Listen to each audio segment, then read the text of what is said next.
Sa pool sa CCTV ang panghahablot ng isang rider sa cellphone ng magkasintahan sa Makati City.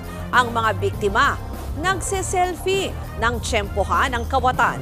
May Express report si Nina Ong Pauco, exclusive. Sa kuha ng CCTV, makikitang nagsiselfie sa labas ng isang kainan ang magkasintahang ito sa Makati City.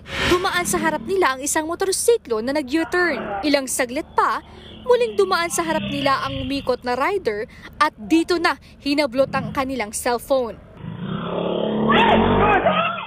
Ayon sa biktimang si JJ, hindi raw nila pinagdudahan ang rider dahil naka-helmet ito na may logo ng isang motorcycle taxi app.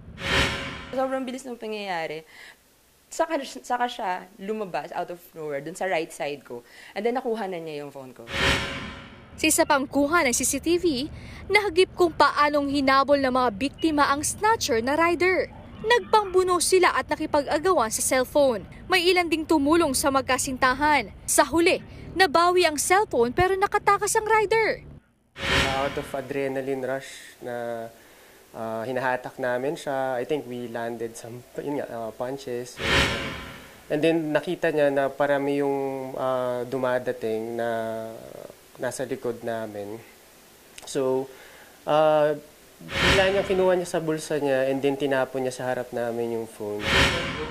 Hindi na nagpa-blatter ang mga biktima dahil nabawi nila ang cellphone. Sinusubukan pa namin kuna na pahayag ang motorcycle taxi app na nakita sa helmet na suot ng rider. Nagbabalita mula sa Frontline, Nina Ong Pauco, News 5. Mga kapatid, Ruth Cabalpo, para sa mabilis na pasada ng mga balitang dapat niyong malaman, mag-follow at mag-subscribe sa social media pages ng News 5.